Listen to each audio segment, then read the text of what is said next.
Are they ready to move? Do they have the right shock absorbers to move into our terrain? Political terrain, social terrain, this terrain of uncertainties of all kinds. Do they have the right vehicle to move? Can they make sacrifices? These are questions I have. Yeah, we have to be realistic. I'm not going to go into lectures. Our brother has done justice to numerous issues you have never even asked for. But the Nigeria we know, and the Nigeria that is inching to another direction, that is totally hopeless. Are you as young men ready to sacrifice? Are you ready to mobilize? Are you ready to look for funds, legally or illegally, for the common good of restoring the country? Are you ready to be bold to speak at home and abroad? Are you ready to inspire leaders outside Nigeria so that they can come to your rescue and synergize? Do you understand the differences of those who are out at the surface using diplomacy to be seen to be an ally of Nigeria and ready to help you build? But behind that layer are arsenals of destruction against your country that they utilize, particularly the means of trade and the means of diplomacy, or economic diplomacy, in destroying your country. Do you know that? He talked about history. I will just scratch on a tiny little issues for you to know that at a later date, there are many things you will segment and face so that you can face them one after the other, for you to rise and for you to be seen to be above board. And then that will give you the visa to move across the country and the visa to establish your footprints for tomorrow's goals. Now, this country, right from the time oil was discovered, Nigeria was presented on a stage, dissected, looking at our mineral resources, dissected from what is called personality data profiling at that moment. And today, these countries that know very well that they are not as blessed as we are as a country, with natural resources, and as God will have it, with human resource capacity, to provide leadership at any part of the world with ease. We have it. But here, some of our leaders were not only prone to patronage against the country, they were now, or they were as they are now, some of them, partners in this destructive mission on Nigeria's life. If the younger ones do not know, that will be a painful thing. Now let me tell you, when Nigeria was dissected, which is a plan they do have, and today from the academia in Europe and in Americas, they don't hide.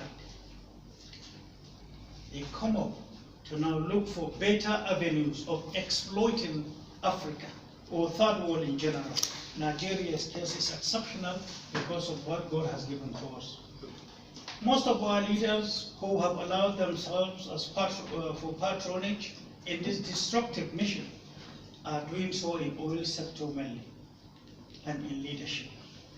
There are some other things hidden by God Almighty that they do not know yet. And that is the point of happiness only that we have. But for young ones to get together to prepare, to fight, to prepare to earn your own rights, you better draw the word realism, sleep over it, think about it, and plan whatever you have from the point of view of the word realism. Realism in leadership, realism in your scientific approach as to how you get results on every aspect of the goals you have so designed for yourselves. Realism from yourselves, realism to the generations you want to hand over the baton to. If the word realism is compromised at any point in time of movement, then better know that you have failed. But getting the people with the right mind, with the right soul, with the preparedness to provide direction and leadership to this country in this particular time, you will find it very difficult to get the like of him. Very difficult. And if you know you are ready to sacrifice, to provide leadership and direction, be prepared for enemies who are bigger than you. And what do you do against enemies who are bigger than you? You also have to draw one word and look at it from a realistic point of view, dream about it, sleep over it, and work with it. What is that word? Unity. And unity of purpose. Where differences are kept aside, or differences that today are being used on the negative side are now molded, you attach positivism and draw strength out of it. Unity of purpose can do the reverse of what today is all about, where leadership around the whole world can be given from this country. And in a nutshell, I will say to him, at any time you have a leadership in a country, even if they are 1,000 years old, for example, so long they don't use one word, the spirit that is to drive that leadership, that word, that is the driving factor, so that the led will see in the leadership that one word is called youthfulness. Of all the qualities of leadership that are many to mention, the word usefulness is the difference. If a leadership of the oldest old to any particular society or to any country that does not have a driving force called usefulness, then that leadership will be seen to be a retardation force against development, against progress, and the two vital factors that any leadership of any kind and any society, in any businesses, from household to United Nations, leadership to the world, is resting on two things. Restoration of hope of the people where their confidence is lost, or vice versa. Nothing more. Every other thing that is standing on this Bible. So if that is the case, then you need to reflect a little. And if this is the case, and you want to inch towards this brilliant, noble idea of rebuilding Nigeria, something we used to sit together for hours, fine-tuning yesterday, fine-tuning today, as we gaze into the future, then we should sit down and reflect a little. Don't invite anybody to your fold that is older than you quickly because he has money. Don't invite anybody quickly into your fold because he is more knowledgeable than you. Look at the usefulness in him. Look at that patriotism in him. Look at that driving spirit of rebuilding Nigeria in the true sense of it. So if you are looking at personalities, take away all they have. Look at the character first. If that character and that attitude is similar to the driven mission, if he is the poorest poor, he is your own. If he is the richest rich, he is your own. But anything outside the first thing, and you don't look at the foundation, then never make the mistake of throwing anybody nearer, no matter how influential. Except, of course, if you want to utilize the third level of knowledge, of experience, in tapping from him two things. Molding him to be you, so that he can behave like you. Or you molding and behaving like him to be able to earn what he has for you to move. If in the progress of that, for example, if you were to be a rich man and you want to tap from his resources, that's why I say funds at the beginning. Get funds legally or illegally. It is legalized, it is allowed. Making sense to draw money out of nothing, to be able to get lofty ideas, mature, and blossom into fruition for common man. It's a brilliant thing to do. That's why even when you go to war tomorrow, booties are allowed by all religions, by all laws. Modalities of utilizing it is another thing entirely, but it should be used for the common purpose of building or rebuilding, directing or treating the wounds of those who fought and enhancing the state. So with this in mind, I know you have a brilliant idea, but you need to reflect. The country right now is very fertile for the idea of a movement for rebuilding Nigeria. it is. So every other person will be rushing to come to you, good and bad. How you manage the bad while you still keep your course. How you also carry the good ones so that they will not be seen to be exploited or abused or accused or kicked aside as your Bible moves.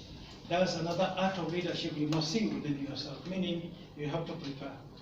And there is nothing like realism in applying or in providing leadership to any given society. So with these little things I have said in my mind, because if I have to repeat whatever he said in form of a lecture, whether directly or indirectly, is still something I may be wasting our time. But all I want to tell you is one thing. If you are ready to move positively, there are forces up that will halt you. If you are ready to move, get the right friends, get the right brothers and sisters. If you are ready to move, be seen to speak out. If you are ready to move, take a look at your rights as enshrined by the professor or as reflected in his speech that talked about your rights, chapter 2 of the Constitution. Get to know it, cram it as he did. That is your weapon. Speak it in Nigeria, speak it outside Nigeria as the reason why you are moving the way you are moving, or you have conceived the idea of rebuilding Nigeria. The word rebuilding is a big word. Rebuilding means some people have failed. Rebuilding means you want to now take on their failures to now build towards a success of the damage done. So the word rebuild, in the ears and the eyes or in the face of those who destroyed Nigeria, whose investments are all over, they will not take it light. So my advice, as young ones who are patriotic, driven by this faith, and have a commitment to your country, is to learn to know who to use whenever you meet an obstacle. Movement is the only yardstick for measuring your success. But if you have to move in our terrain, then you should know who comes to you at what time. Sometimes you may need engineers to remove some obstacles. Sometimes you may require the poorest woman on earth, the poorest woman in Nigeria, to remove some certain thorns, because some of you may be barefooted, and having wounds may not allow you to move. Sometimes you require bricklayers to be able to add blocks and stones to move in a muddy waters. And sometimes to climb a mountain, you need mountain climbers to help you. Sometimes you are in the desert, and in the desert, you require some certain people with the art of desert warfare to keep you going. Little water discipline, sacrifices to keep going until you meet your goals. This is the terrain you have in Nigeria, not the literal meanings. Look at the other meaning deeper than what I have just said. So today, I must tell you, I am part of you. I accept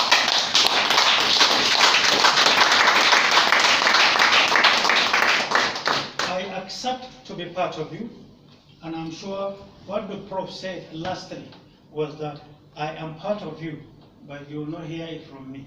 You will hear from someone. I am now speaking on his behalf. He is part of you. So with this, I'm sure your leadership will get to talk to us later on. Some of us are already on the bad books of those who destroyed this country.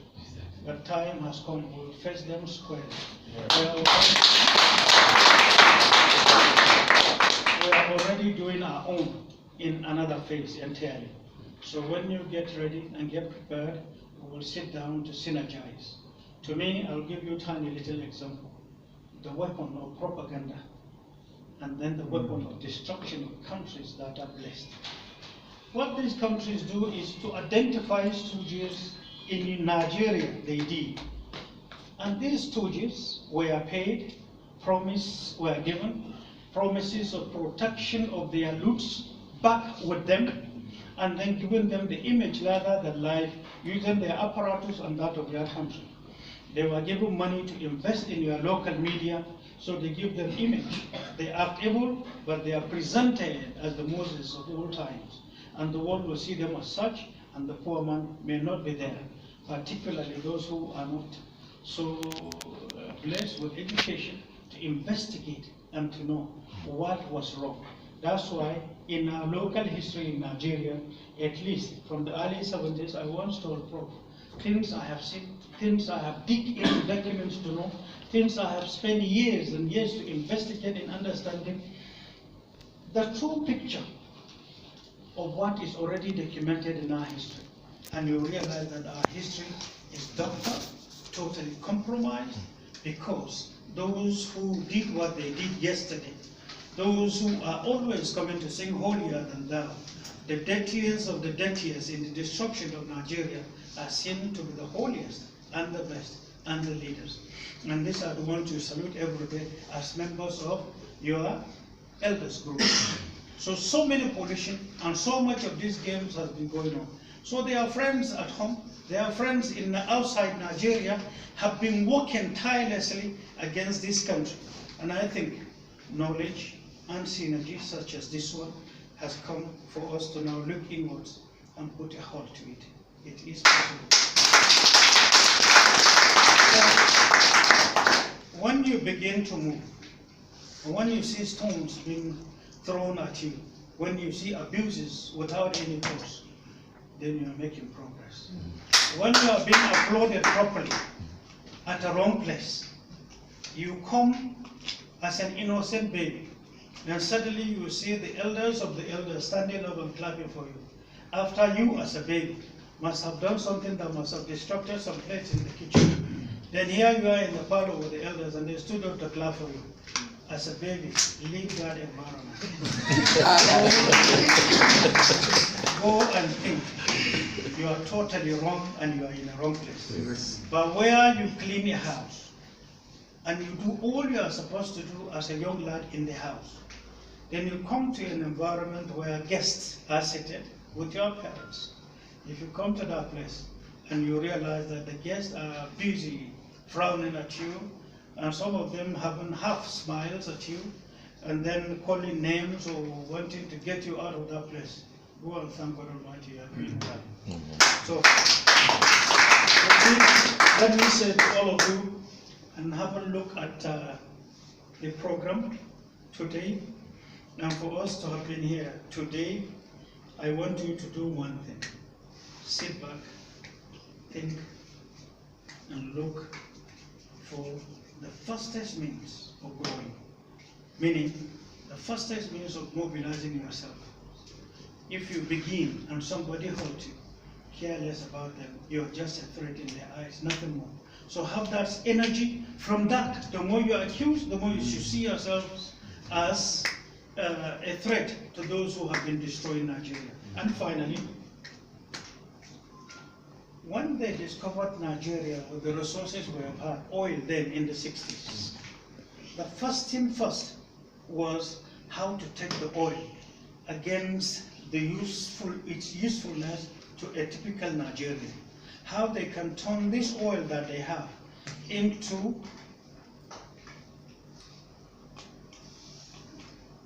destruction. And so it is. There is what is called international dirty oil politics. There is also what is called domestic dirty oil politics. In Nigeria, these two are working very hard, all against the citizenry.